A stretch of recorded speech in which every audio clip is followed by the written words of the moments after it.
As dit moeilik gaan, het Christus vir jou 'n vrede en 'n vreugde, wanneer jy in die middel van jou storm is. En die boek Filippense gaan daaroor.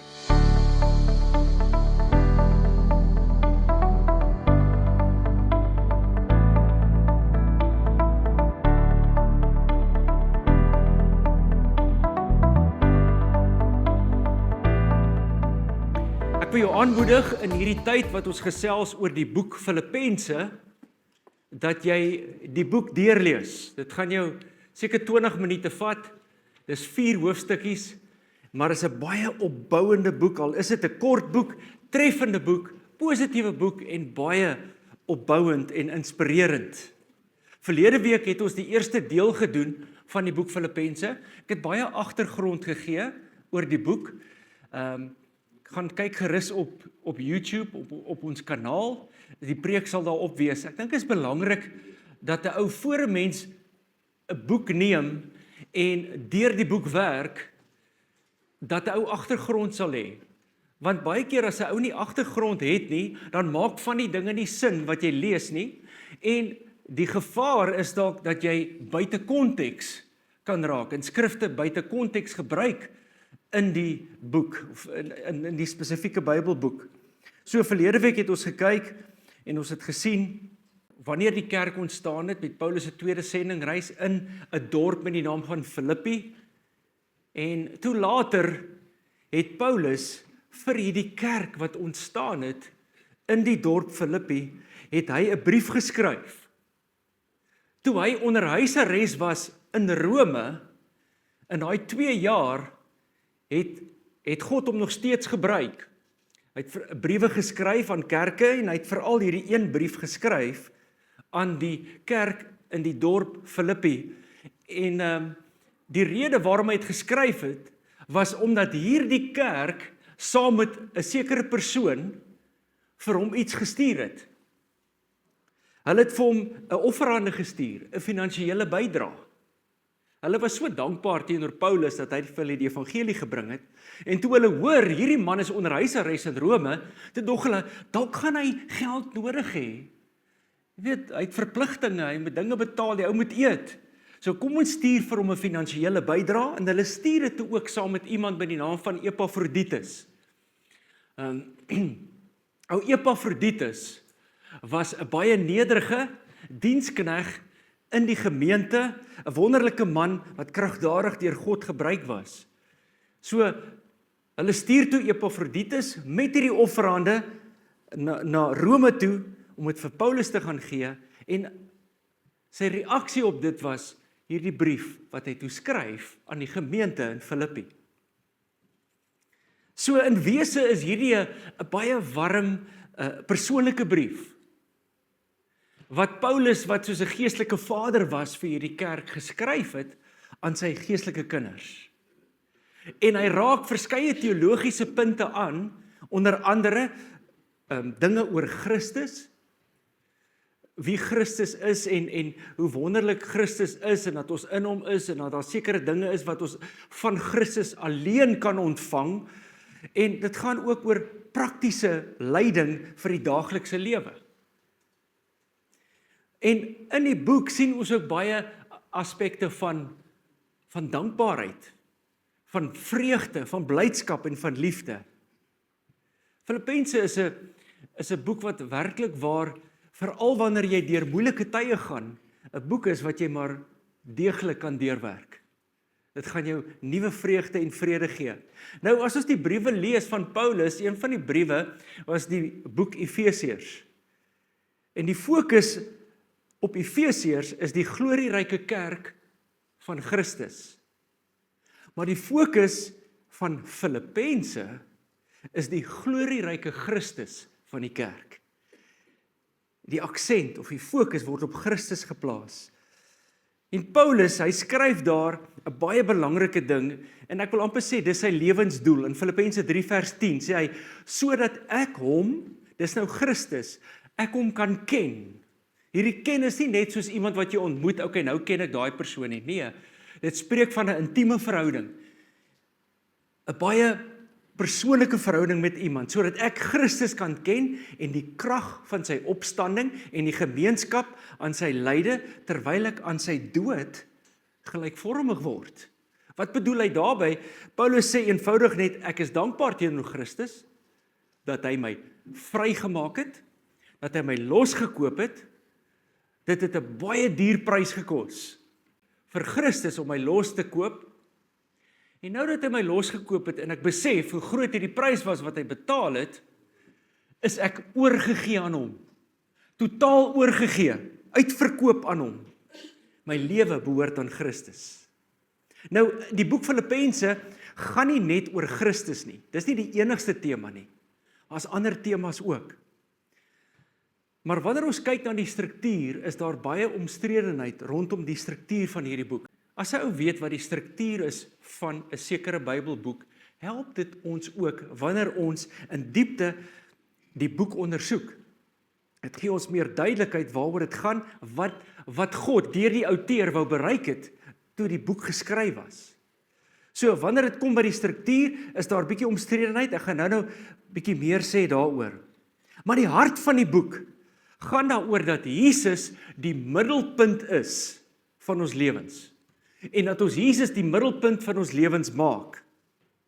En wanneer ons dit doen, ontvang ons 'n bonatuurlike vrede en vreugde in alle omstandighede. In alle omstandighede. En dit is 'n vreugde en 'n vrede wat ons net uit Christus uit kan ontvang. Ons ontvang dit van hom af. En ons kan dit ervaar in alle omstandighede. As ek sê alle omstandighede, bedoel ek ook moeilike omstandighede. Veral moeilike omstandighede. As dit moeilik gaan, het Christus vir jou 'n vrede en 'n vreugde wanneer jy in die middel van jou storm is. En die boek Filippense gaan daaroor. Maar ek dink om te kyk na die struktuur is belangrik, want as ons nie die struktuur verstaan nie, gaan ons die genialiteit van hierdie boek nie begryp nie. Nou, baie kommentare beweer dat daar geen verenigende struktuur is nie. Hulle sê dat die boek Filippense is gefragmenteer. Dis verskillende gedagtes. Dis amper asof Paulus verskillende briewe sy gedagtes bymekaar gegooi het. En dit is die brief Filippense vir jou. Ander beweer weer, nee, hierdie is so 'n persoonlike boek. Dis 'n persoonlike brief wat hy skryf aan hierdie gemeente. So om te probeer om hierdie boek in een of ander logiese uiteensetting te plaas, gaan ons misluk. Ons gaan dit nie reg kry nie. Nou, ek stem nie saam met enige van daai kommentare nie. Ek dink die rede hoekom hulle dit afgelei het toe hulle die boek gelees het, is omdat hulle nie besef het dat die boek Filippense, toe dit geskryf was daar gebruik gemaak van 'n ou antieke Hebreëse struktuur. Ouens, die Bybel is 'n fenominale boek.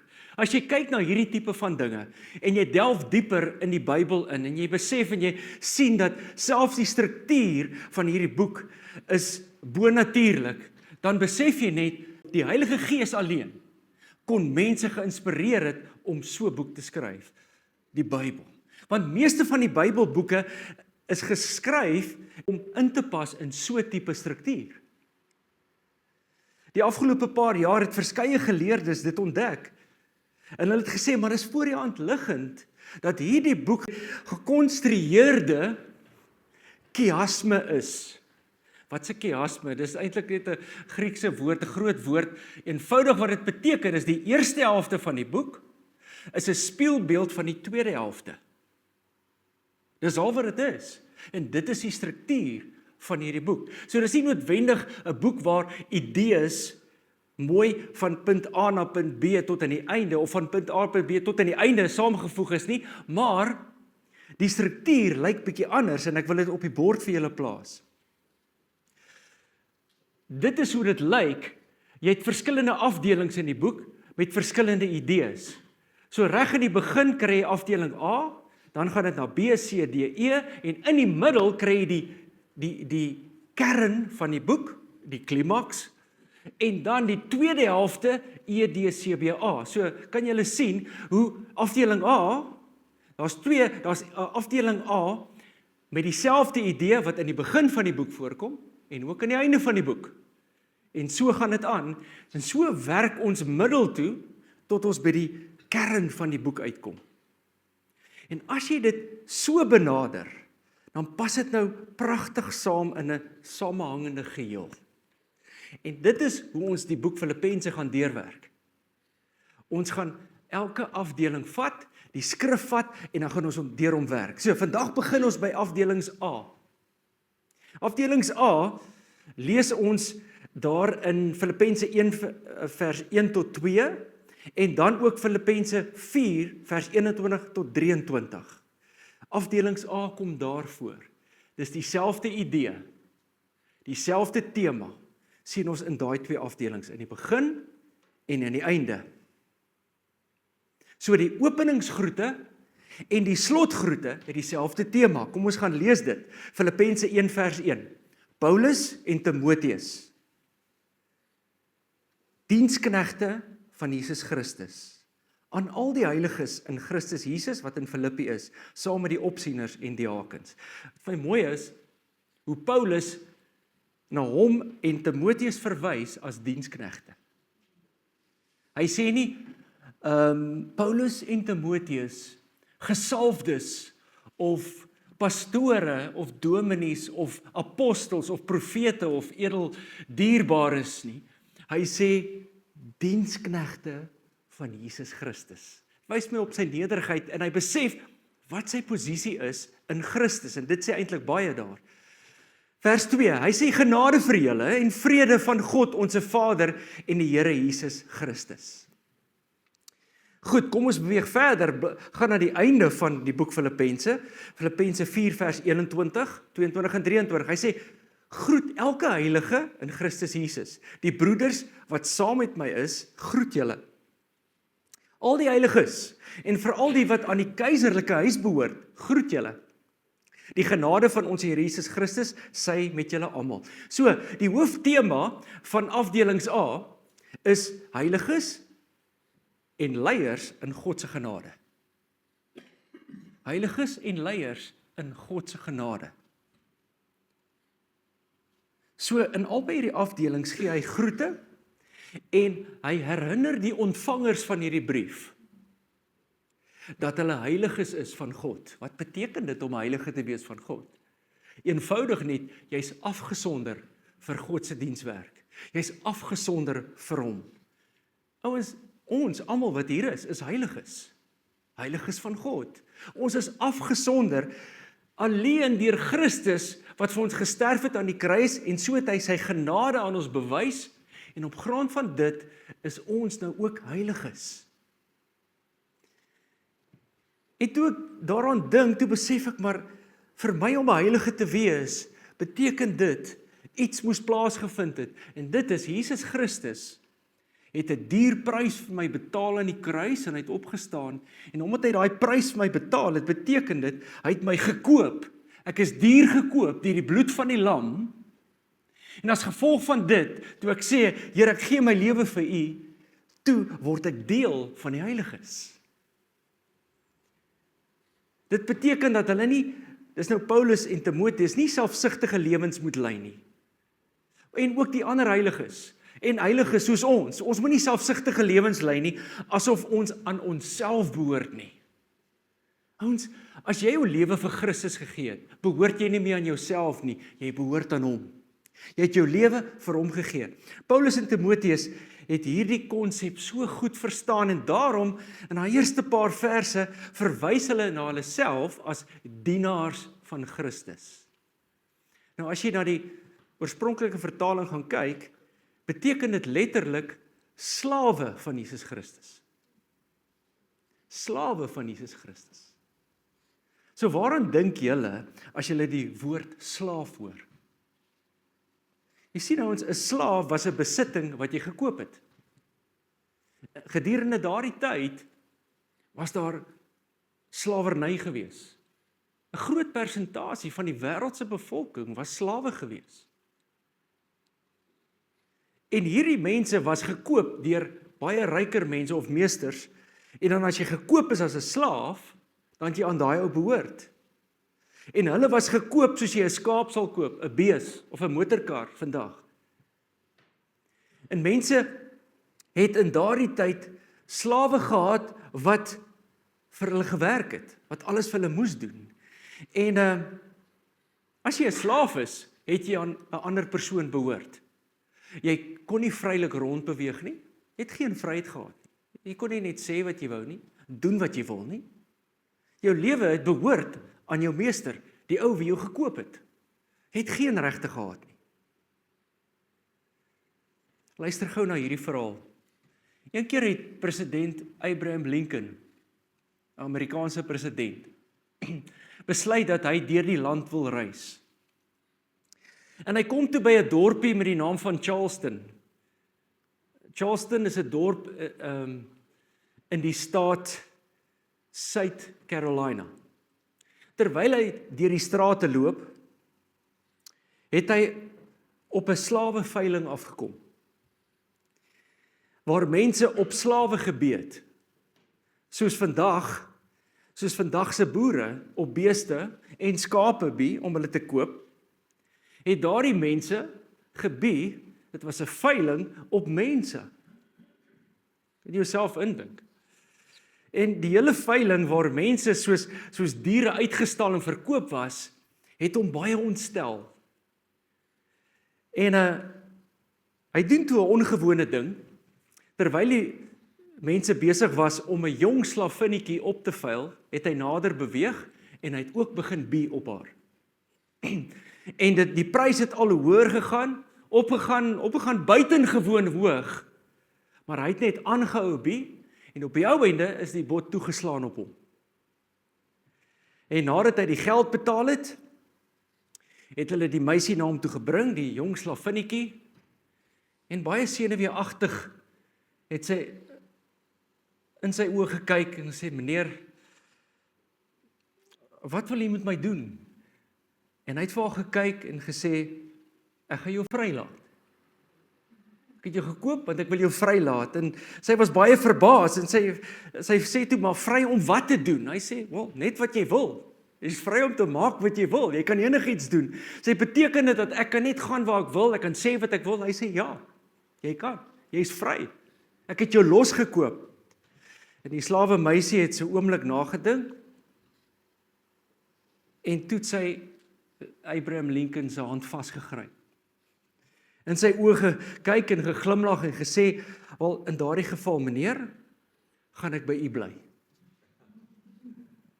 Want sy het geweet, hierdie man, wat bereid was om so duur te betaal vir haar, gaan baie, baie goed vir haar wees, en hy sal goed vir haar sorg.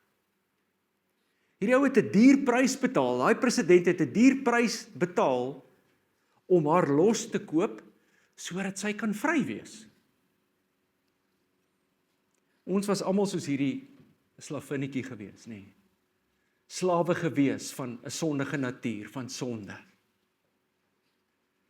Ons kon nie maak wat ons wou nie, want ons was uitgelewer aan ons sondige natuur, aan ons sonde en die duiwel. Sonde was ons meester, maar Jesus het gekom en hy het 'n plan gemaak. Ek lees gou vir julle 1 Petrus 1 vers 18. Omdat julle weet dat julle nie deur verganklike dinge, silwer of goud losgekoop is uit julle ydelle lewenswandel wat deur die Vaders oorgelewer is nie, maar deur die kosbare bloed van Christus, soos van 'n lam sonder gebrek en vlekkeloos. Is dit nie mooi nie? Ons is duur gekoop, losgekoop, deur iets wat baie meer waardevol is as geld, silwer en goud. Die bloed van Jesus. Die bloed van Jesus, ouens.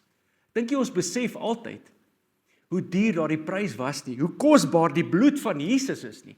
Sy bloed is so kosbaar, dis al wat nodig was op die ou einde om ons totaal los te koop en vir ons vergifnis te bewerk.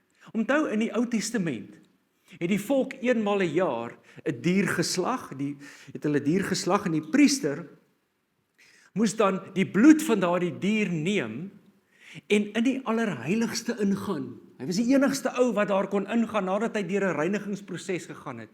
Hulle het 'n tou aan sy been vasgemaak, sodat as hy dit nie maak nie, dan kon hulle hom uitsleep, want in die allerheiligste was die ark gewees, die teenwoordigheid van God was in die allerheiligste. Dan het hy ingegaan met hierdie bloed, en dan het hy dit op die altaar gesprinkel, sê Here vergewe ons. En elke jaar moes dit gebeur het, deur hierdie priester. En toe Jesus sterf aan die kruis, toe neem hy sy bloed na die Vader toe, na die troon van God. En hy sê, Here, hier is my bloed. En die Vader sê, daai bloed is voldoende om vergifnis te bewerk vir ewig en vir altyd, vir al my kinders. Elke persoon wat na my toe draai, is daar vergifnis. Dis hoe kosbaar daardie bloed is. Alleen daardie bloed, dit het ons vrygemaak. Hy het met sy kosbare bloed, ouens, vir al ons sondes ten volle betaal. En ons verlos van alle heerskappy van die duiwel. Ons is nie meer slawe van sonde nie. Daarom kan ons vandag vrywillig gaan en die meester se hand neem. Sy hand vat. En sê, Here, ek wil U volg. Ek weet U sal goed na my kyk. U het 'n duur prys betaal. Iemand wat bereid is om so duur prys te betaal. Daai persoon sal ek volg. Ek kan veilig wees by U. En dit gebeur alles op grond van 'n besluit wat jy maak. Onthou, jy word nie gedwing nie. Die Here sê, ek het vir jou vrye wil gegee. Daar is vergifnis van jou. En as jy besluit om jou geloof in my te plaas, onthou, jy's vry nou. En as jy besluit om jou geloof in my te plaas, gaan ek jou hand nog stywer vashou. En ek is met jou, ek is saam met jou. En vandag kies ons, soos Paulus in Timoteus, om ons lewens oor te gee as slawe van Christus. Wat beteken dit om losgekoop te wees? Daar's 2 riglyne. Die woord sê so mooi, hy sê, die een wat ons geroep het om heilig te wees, is baie heiliger as ons. Hy sê, wees heilig, want ek is heilig. Dis wat die woord sê. Wees heilig, want ek is heilig. En as ek mooi daaraan dink, ek meen, dit is nie altyd maklik nie, ons kry die oproep om heilig te wees. Sê ek, Here, maar ek gaan dit nooit reg kry nie. In my menslikheid sal ek nooit voldoen aan die vereiste, en God sê, ek het jou bekleed op my geregtigheid, ek het klaar die werk gedoen, al wat jy hoef te doen is strewe na dit. Strewe daarna om heilig te wees. Ek noem jou klaar 'n heilige, ja, want jy is afgesonder. Weet julle wat motiveer my om heilig te leef, om te strewe na heiligmaking? As jy weet, iemand het van sy kant af heel eerste ten volle aan jou commit, is dit nie makliker dan om aan so 'n persoon ook te commit nie? Is nie so nie. God het van sy kant af heel eerste aan jou commit. Hy het sy deel gedoen. En die kruisdood van Jesus Christus het dit vir ons gedemonstreer. Dit is 'n demonstrasie van God se commitment aan ons. Al wat ons hoef te doen, sê, Here, hier is my lewe, ek gee dit vir U, en ons neem sy hand. Daar's vergifnis vir jou, hy het jou losgekoop. So, wees heilig, want hy is heilig. Dis die eerste riglyn. Die volgende een is, wees lief vir God en wees lief vir ander. So, hoe lewe 'n mens wat verstaan dat hy losgekoop is deur die bloed van Jesus? Hulle leef soos 'n heilige sal lewe, tot eer van God se naam. En ons leef in liefde met ander. En ek is amper klaar. So, reeds in die A-afdelings word die nederigheid van Christus gedemonstreer. Ons sien dit duidelik daar. En dit is prominent reg deur die boek ook. En dit is my mooi, daai laaste paar verse, ek weet julle of julle dit raak gesien het nie, voeg Paulus een baie klein detail by.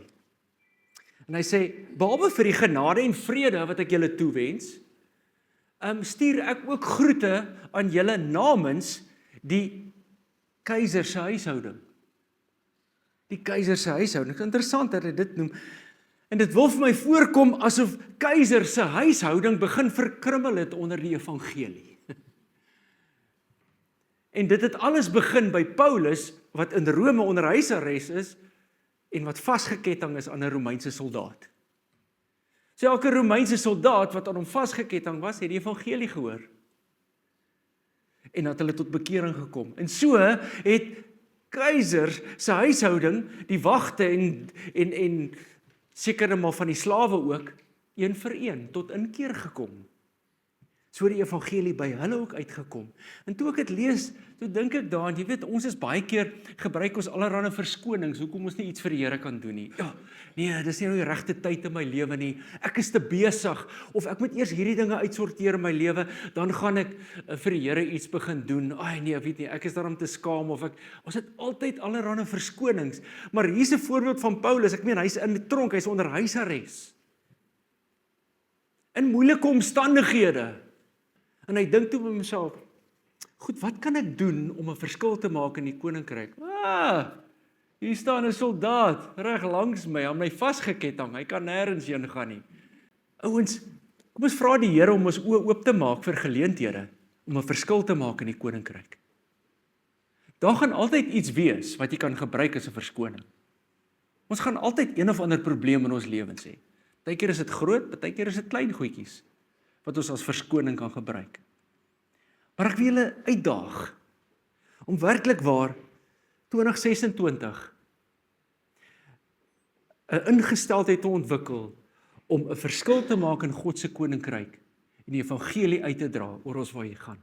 Maar dit begin, daar's 'n plek waar dit begin, en dit begin by jou intieme verhouding met God, en jou stilte tyd. Maak tyd vir dit, want dis waar dit alles begin. Dis waar God vir jou planne gee, idees gee, krag gee, hoop gee, waar jou versterk, strategieë gee. Dis waar dit begin. En veral in hierdie tyd waar ons vas en bid, maak tyd vir God, maak tyd vir daai stil word voor die Here. En laat toe dat sy Gees in en deur jou werk, en vir jou planne gee, en jy sal verbaas wees, watter bonatuurlike wysheid daar vir jou is, as jy net toelaat dat die Heilige Gees jou lei. Maak hierdie jou beste geestelike jaar van jou lewe nog ooit. En ek waarborg jou, dit gaan die beste jaar van jou lewe nog ooit wees. Beweeg nader aan die lig, dan verdwyn die duisternis. Plaas God eerste in jou lewe. Plaas hom bo aan jou lys. Maak hom prioriteit nommer 1. En jy gaan nie spyt wees nie. So die eerste tema in hierdie brief herinner ons dan, dat ons afgesonder is, ons is heiliges. Alleen uit genade, as gevolg van wat Jesus vir ons gedoen het. Want hy het ons duur gekoop met sy bloed. So ek daag julle vandag uit om oorgegee te leef. Total surrender. Gee oor en leef so slawe van Christus. Hoekom slawe? Ouens, daar's 'n verskil tussen 'n dienskneg en 'n slaaf. 'n Dienskneg is iemand wat vryheid het. Hy kan kies waar hy werk en nie werk nie, en dan word hy beloon volgens die werk wat hy doen. Maar 'n slaaf het nie regte nie. As jy gekoop is as 'n slaaf, is dit so, jy het nie vryheid nie. Geen vryheid nie. Jy moet presies doen wat die meester vir jou sê. Jy moet presies sê wat hy vir jou sê, en gaan waar hy sê jy moet gaan. Nou gaan Paulus, en hy sê, ek en Timoteus, ons is slawe van Christus. Wat bedoel hy daarby?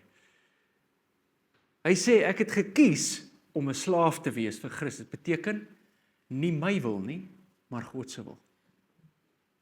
Ek doen nie wat ek wil nie, ek doen die wil van my Vader. Ek sê nie wat ek wil sê nie, ek sê wat die Vader wil hê ek moet sê.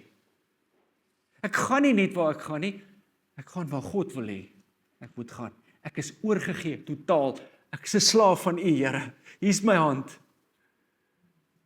Ek is oorgegee. Ek is oorgegee ten volle aan U, en ek wil julle aanmoedig. Kom ons gaan hierdie jaar in sê, Here, ons wil slawe wees van Christus. Ons kies vandag om 'n slaaf te wees. Jy word nie geforseer nie. Hy dwing jou nie. Dis 'n keuse wat jy maak. Ons wil slawe wees vir Christus. Want in hom is daar vryheid. In hom is daar vryheid. Ons vry om nie te sondig nie. Maar die Here is getrou en hy lei ons van krag tot krag, oorwinning tot oorwinning. Sy Heilige Gees is elke dag saam met ons en sy genadekrag is vir jou genoeg. Sy genade is vir jou genoeg. Amen. Loof die Here. So, prys die Here. Afdeling A is afgehandel. Volgende week gaan ons aan met afdelings B. En daar's soveel wonderlike dinge in hierdie boek opgesluit. En mag dit julle versterk en bemoedig vir die week wat voorlê. Fokus op Jesus, maak hom die middelpunt van jou lewe. Great, kom ons bid saam. Vader, ek dank U, Here, vir U goedheid en dankie, Here, dat U ons losgekoop het. Dat ons nie meer slawe is van sonde nie. Dat U ons duur gekoop het deur die bloed van die lam. Dat ons vrygekoop is, Here.